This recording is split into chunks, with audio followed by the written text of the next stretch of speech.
Yo acabé la ESO, pescaba por ahí por el muelle, y un día, si era buena, pues metíme en un barco. Y a ver si aquí la doña Elsa se anima. Pero estudiada, de patrona. Porque yo, por ejemplo, cuando decía que iba a ir a la mar, todo el mundo, es que es durísima, no sé qué. Y yo, sí, claro que es dura, pero a ver, yo tampoco veo a alemanes de 3 metros ir a la mar, ni echan rayos láser, son paisanos normales. Entonces, ¿por qué no vas a poder? No creo que haya trabajos para hombres ni trabajos para mujeres. Hay que ponerle ganas y actitud y ya está. De hecho, la guaja mía, en la escuela, tienen que enseñar yo lo que yo un poco la tierra y la mar. Cuidado. A mí la mar es otro mundo. No sé, a mí y en mi vida. Mi padre ya era marinero y luego pues yo lo mamé con él. Empecé a pescar aquí en 2006, pero trabajando en la hostelería. 1.000 millones como Adu, que vengan. Luego aquí pierdes la noción del tiempo. Aquí se te pasa el día y a veces que no mires ni el reloj. Que habrá quien no lo quiere y prefiere estar en una oficina. Yo me gusta más estar al aire libre. Luego aparte yo en fin de semana cojo la caña todavía. Es una pasada.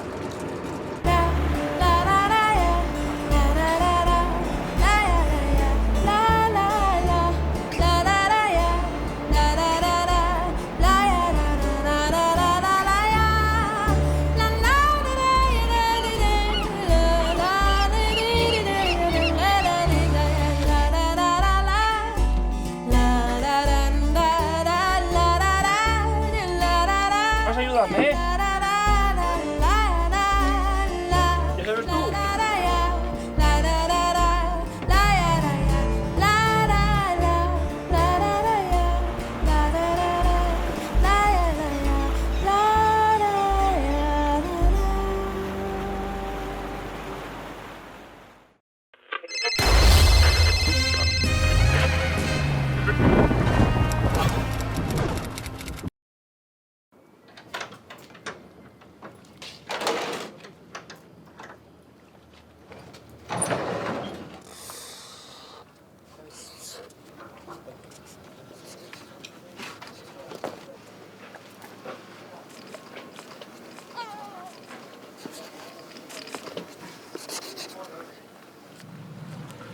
Yo acabé la ESO, pescaba por ahí por el muelle, y un día, si era buena, pues metíme en un barco. Y a ver si aquí la doña Elsa se anima.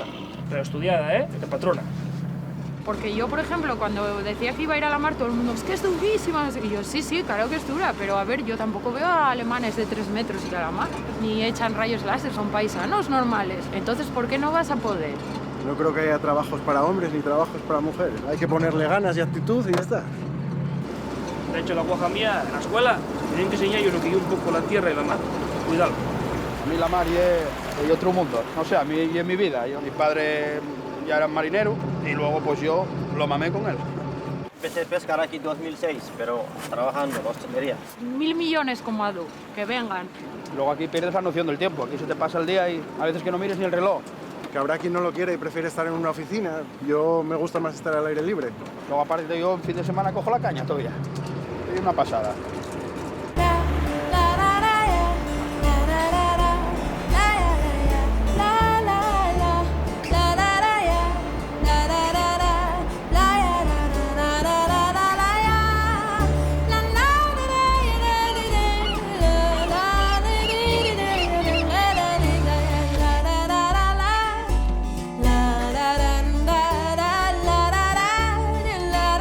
Vas a ayudarme,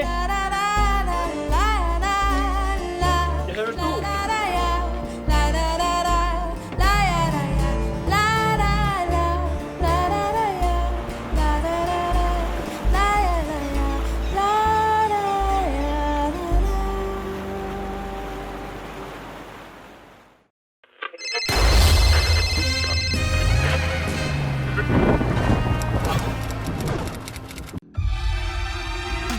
Subimos a lo más alto para llegar hasta ti. Boxon 3 Comunicación Natural. Colaborador oficial de la Semana Negra de Gijón.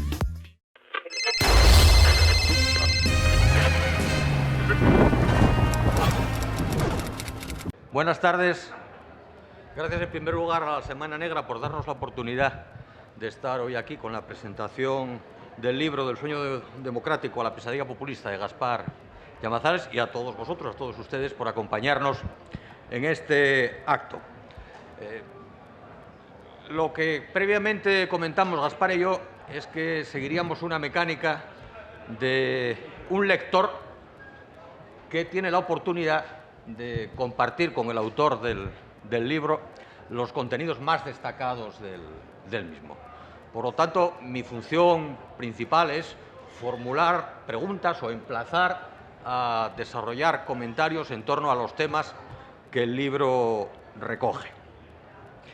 Confío en que el resultado o la conclusión de este acto de hoy se aleje de la pesadilla y tenga más que ver con el sueño de una noche de verano magnífica por otra parte. Empezamos, Gaspar, cuando tú quieras. Pues ya está. Es obligado, ¿no? La primera pregunta tiene que ser ¿cómo podemos definir el fenómeno del populismo?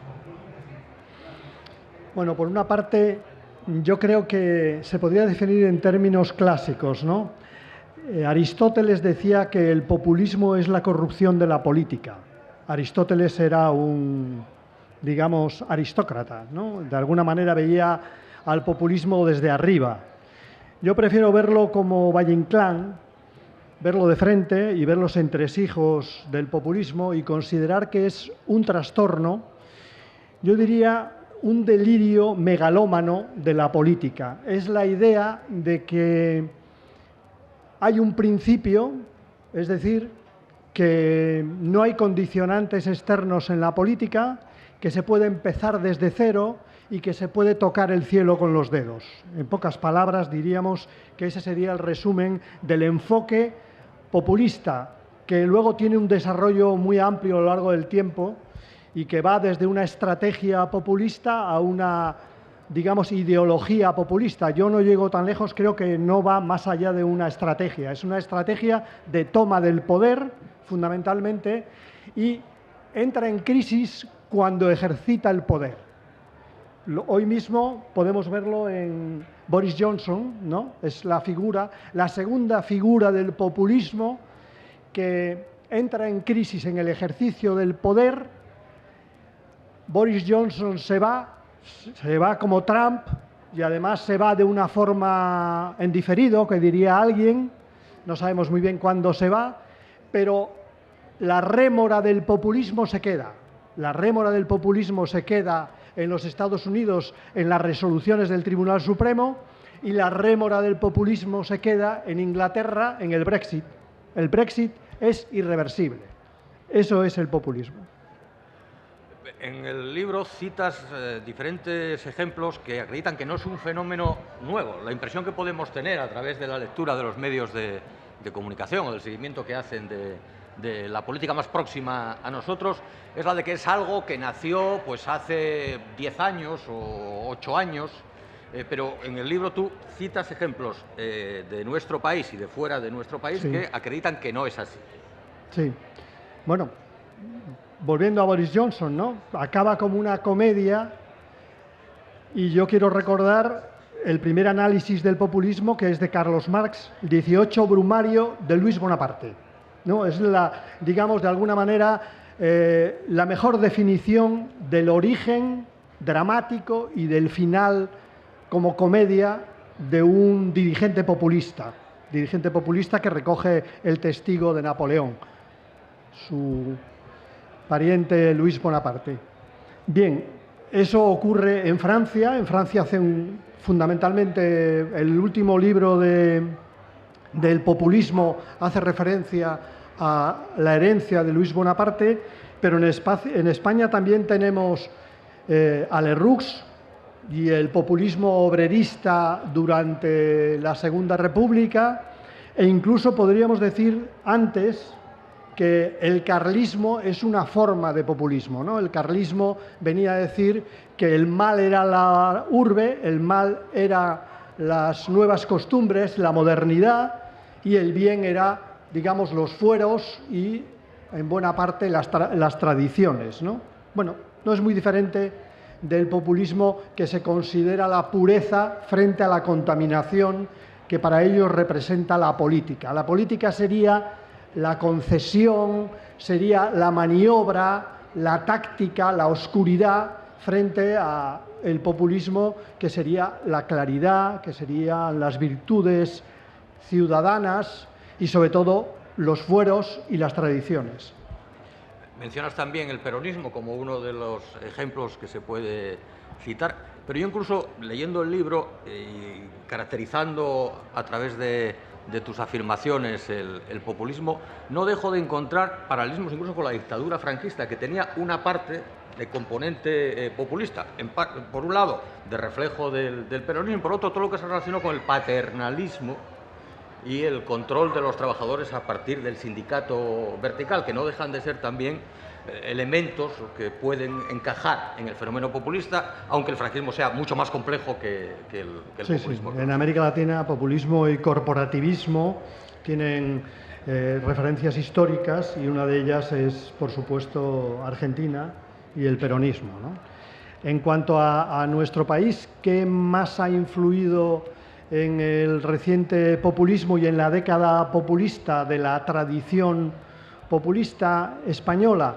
Pues yo no sabría decir si realmente, digamos, responde a la tradición española o es una importación del exterior, de las condiciones del exterior, las condiciones de la política internacional, más que una tradición que se moderniza en un momento de crisis. Pero bueno, suele coincidir la aparición del populismo con un momento de crisis, ¿no? Es decir, el populismo en América Latina tiene un origen, en la mayor parte de los casos, con esos momentos de crisis.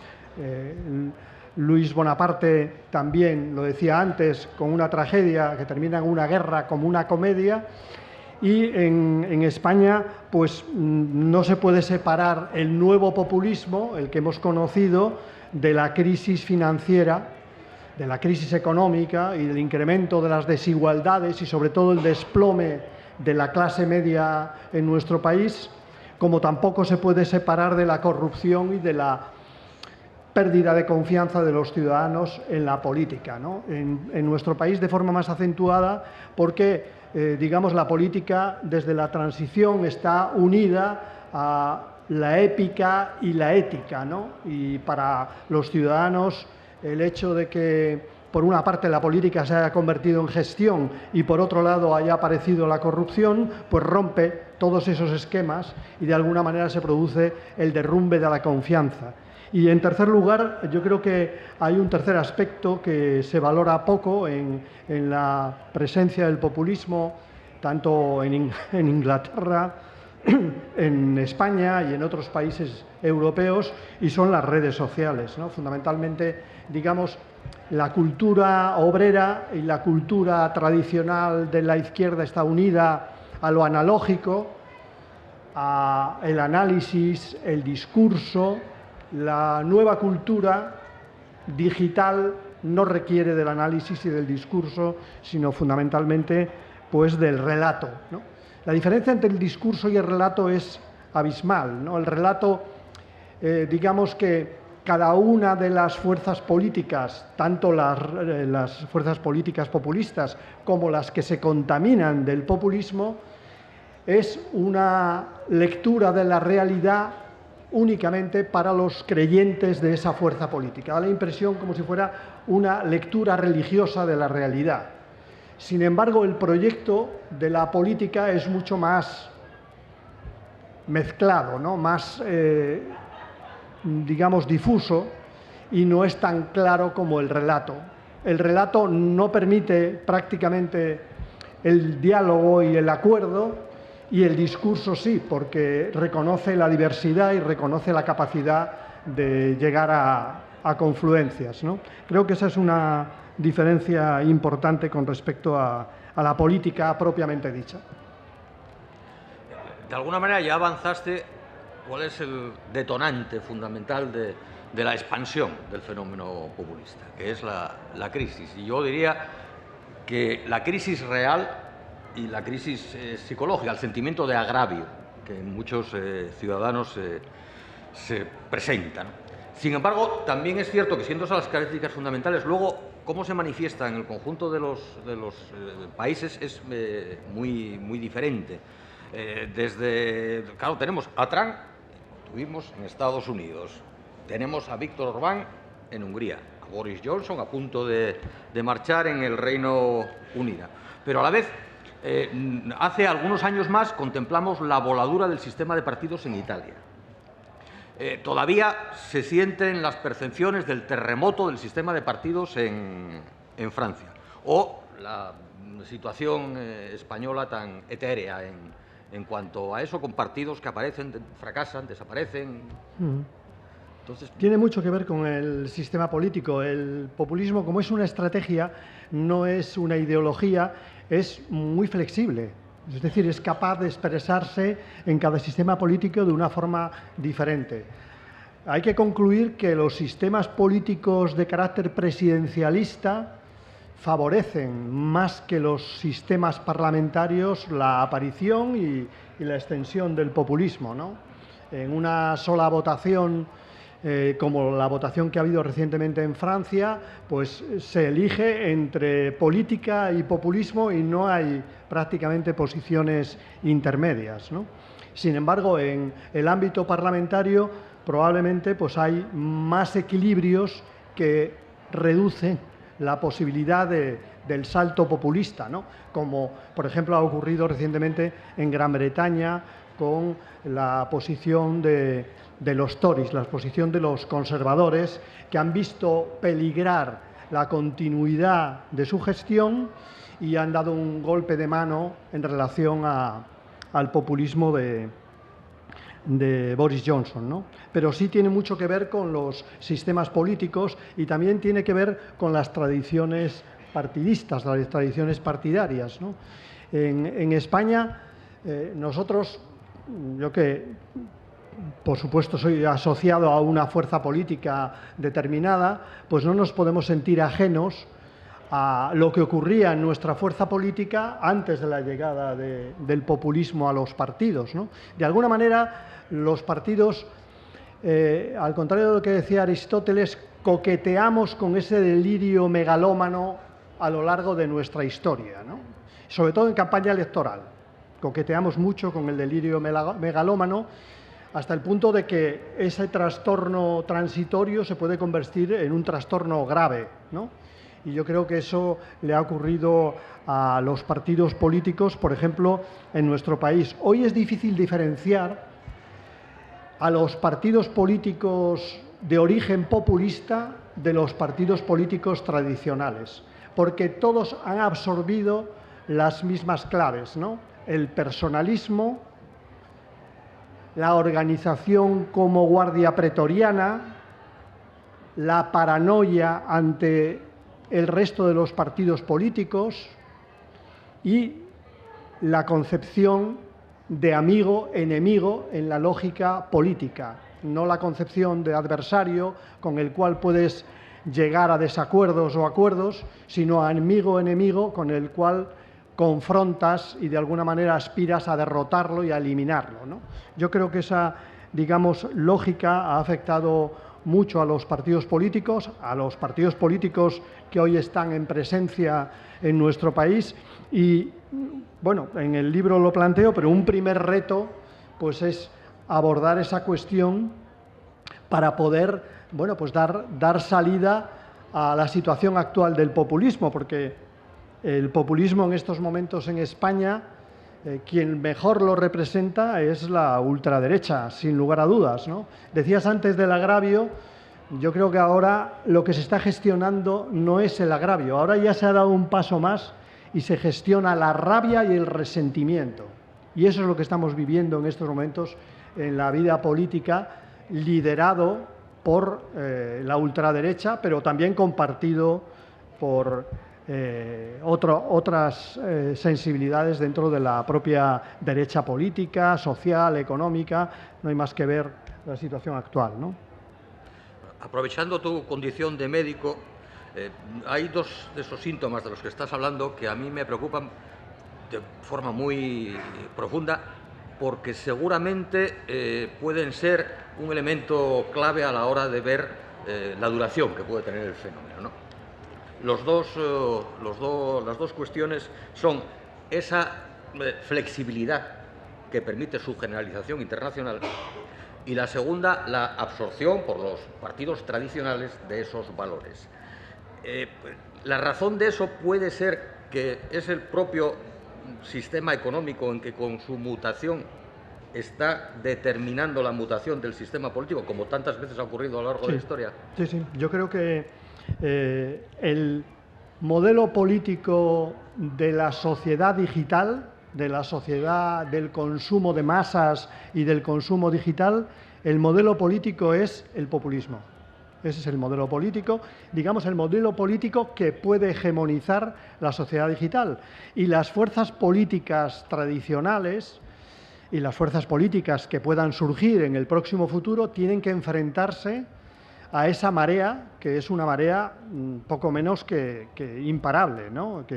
Porque tiene el refuerzo de los hechos materiales, es decir, el modelo de consumo se transforma también en un modelo de consumo electoral y el diseño y prácticamente todo lo que se hace en la sociedad de consumo digital también se hace en la sociedad política y eso es muy complicado de modificar, pero al mismo tiempo digamos que la lógica digital, la lógica del 0-1, pues prácticamente plantea antinomias, ¿no? Plantea o una cosa o su contrario. Y normalmente cuando alguien se pone a matizar su valoración de un hecho político, dicen vaya rollo, ¿no? Es decir, tú di sí o no. De hecho, en alguna tertulia te dicen sí o no a tal cosa. Di sí o no. Bueno, puede ser sí, puede ser no, o puede ser otra cosa, ¿no? Puede haber más matices, ¿no? Pero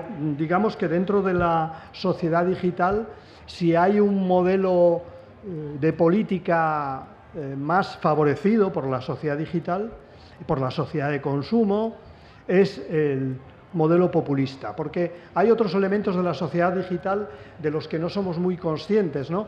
Y es en relación a Bauman, lo que denomina la sociedad líquida, es decir, ya digamos el factor productivo no es el único que modela la conciencia de los trabajadores y de los ciudadanos.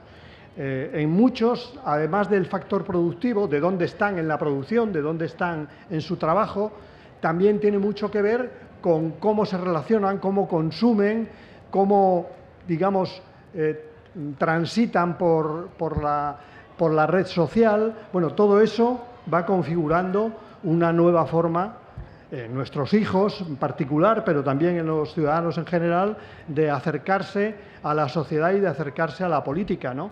Rendueles habla de sociofobia, bueno, pues algo parecido, ¿no? Una sociofobia sustituida por, digamos, la democracia digital o el populismo digital. Más o menos en relación con esto.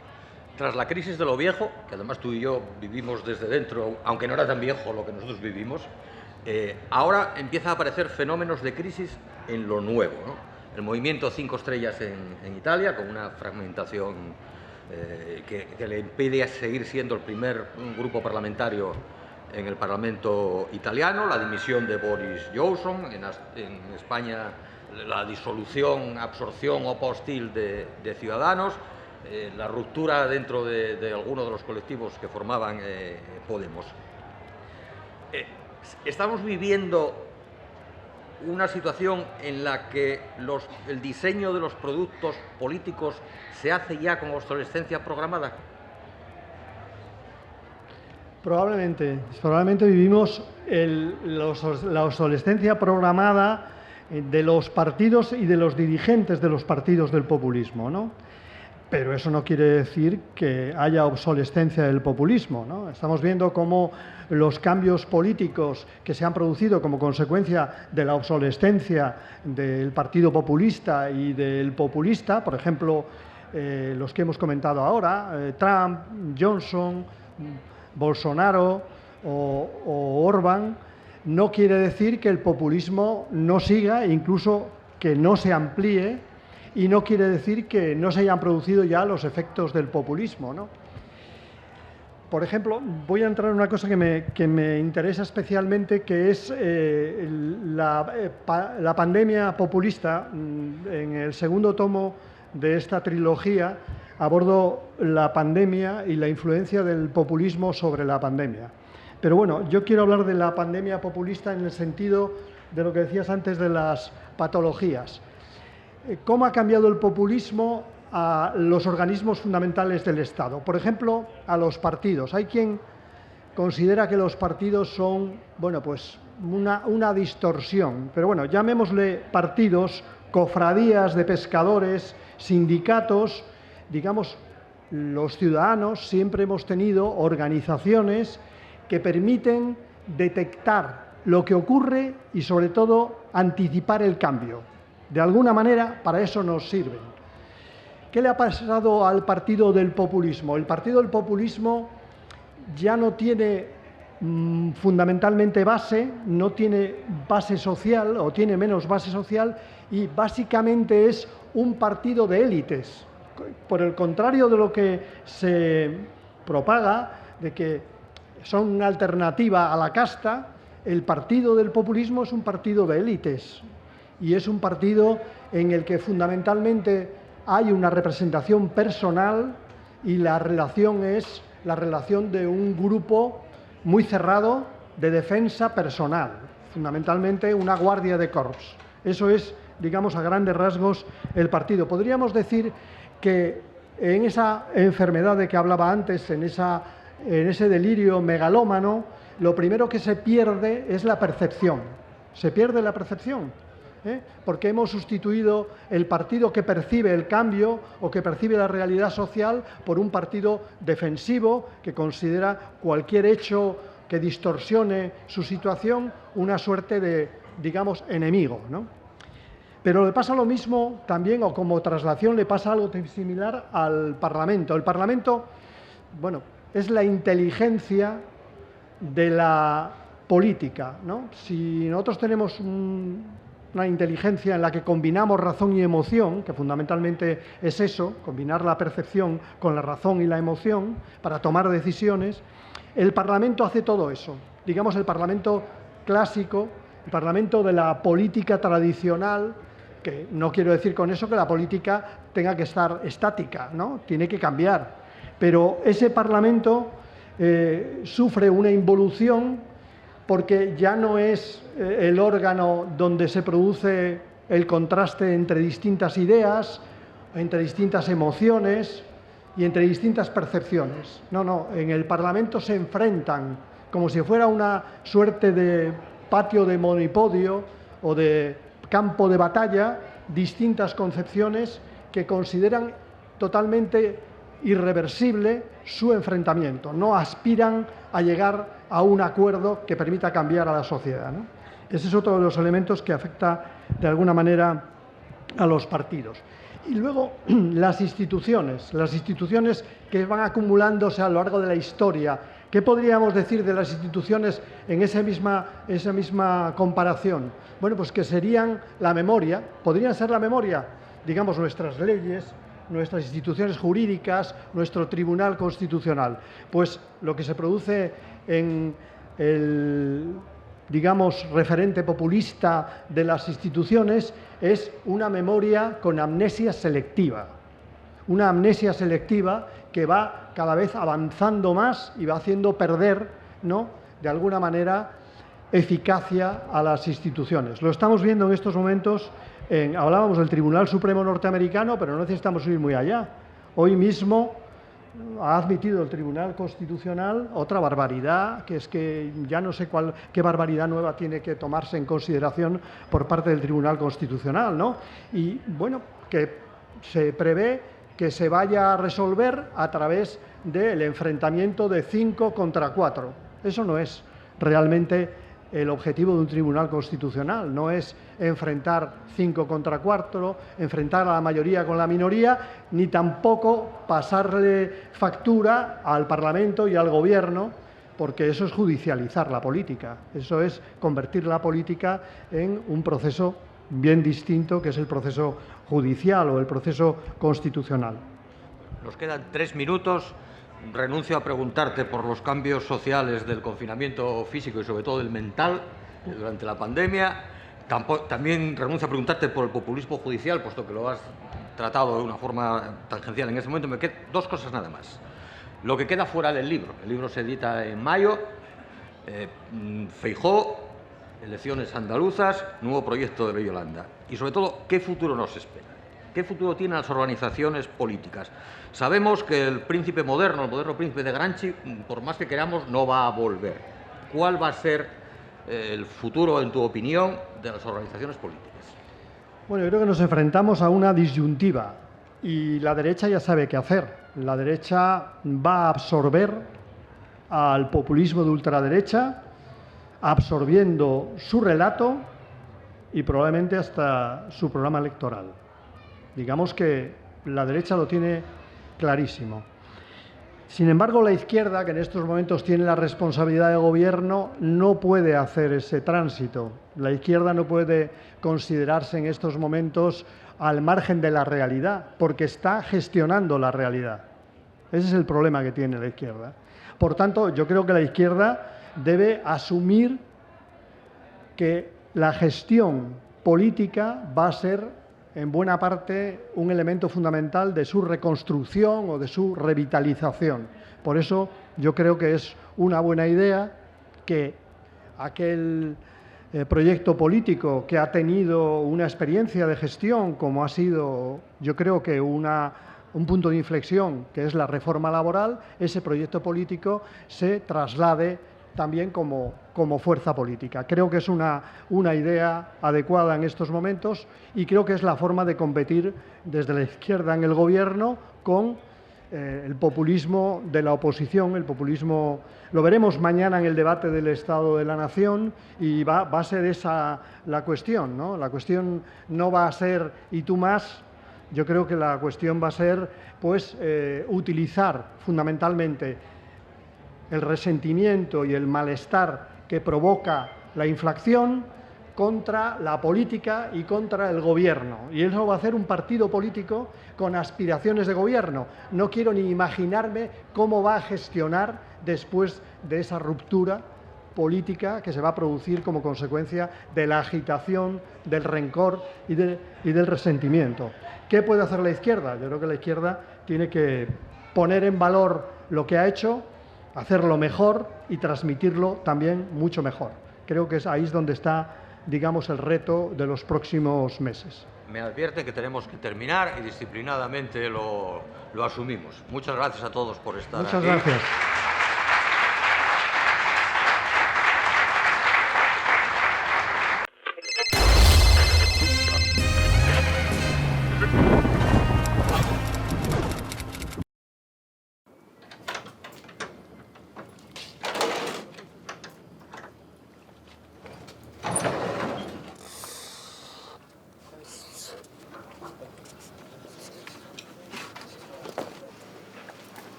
Yo acabé la ESO, pescaba por ahí por el muelle, y un día, si era buena, pues metíme en un barco. Y a ver si aquí la doña Elsa se anima. Pero estudiada, de patrona. Porque yo, por ejemplo, cuando decía que iba a ir a la mar, todo el mundo, es que es durísima. Y yo, sí, claro que es dura, pero a ver, yo tampoco veo a alemanes de 3 metros ir a la mar, ni echan rayos láser, son paisanos normales. Entonces, ¿por qué no vas a poder? No creo que haya trabajos para hombres ni trabajos para mujeres. Hay que ponerle ganas y actitud y ya está. De hecho, la guaja mía, en la escuela, tienen que enseñar yo lo que yo un poco la tierra y la mar. Cuidado. A mí la mar es otro mundo. No sé, a mí y en mi vida. Mi padre ya era marinero y luego pues yo lo mamé con él. Empecé a pescar aquí en 2006, pero trabajando en hostelería. 1000 millones como Adu, que vengan. Luego aquí pierdes la noción del tiempo. Aquí se te pasa el día y a veces que no mires ni el reloj. Que habrá quien no lo quiere y prefiere estar en una oficina. Yo me gusta más estar al aire libre. Luego aparte yo en fin de semana cojo la caña todavía. Es una pasada.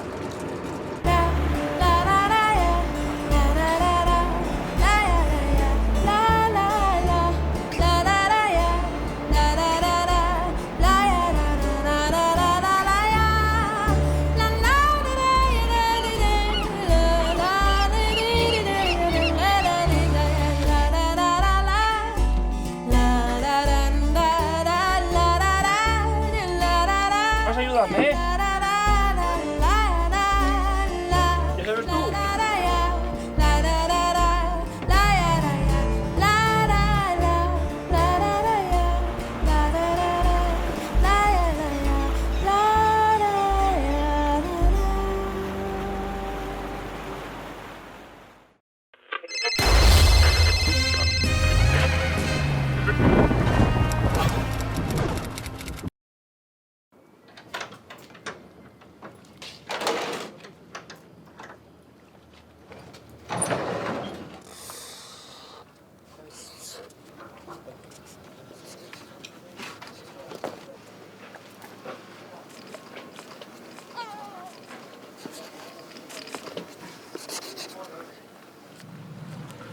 yo acabé la ESO, pescaba por ahí por el muelle, y un día, si era buena, pues metíme en un barco. Y a ver si aquí la doña Elsa se anima. Pero estudiada, de patrona. Porque yo, por ejemplo, cuando decía que iba a ir a la mar, todo el mundo, es que es durísima. Y yo, sí, sí, claro que es dura, pero a ver, yo tampoco veo a alemanes de 3 metros ir a la mar, ni echan rayos láser, son paisanos normales. Entonces, ¿por qué no vas a poder? No creo que haya trabajos para hombres ni trabajos para mujeres. Hay que ponerle ganas y actitud y ya está. De hecho, la guaja mía, en la escuela, me tienen que enseñar yo lo que yo un poco la tierra y la mar. Cuidado. A mí la mar es otro mundo. No sé, a mí y en mi vida. Mi padre ya era marinero y luego pues yo lo mamé con él. Empecé a pescar aquí en 2006, pero trabajando en la hostelería. 1000 millones como Adu, que vengan. Luego aquí pierdes la noción del tiempo. Aquí se te pasa el día y a veces que no mires ni el reloj. Que habrá quien no lo quiere y prefiere estar en una oficina. Yo me gusta más estar al aire libre. Luego aparte yo en fin de semana cojo la caña todavía. Es una pasada.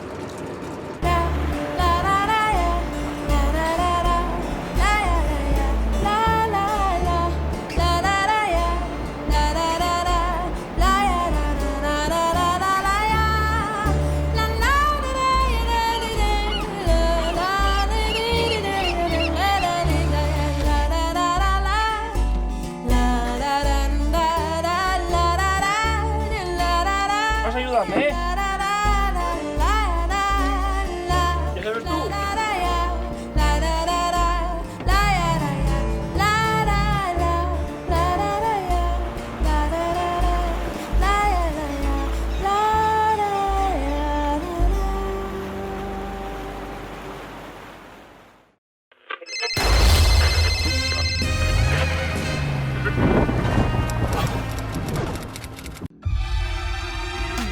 Subimos a lo más alto para llegar hasta ti. Coxon 3 Comunicación Natural. Colaborador oficial de la Semana Negra de Gijón.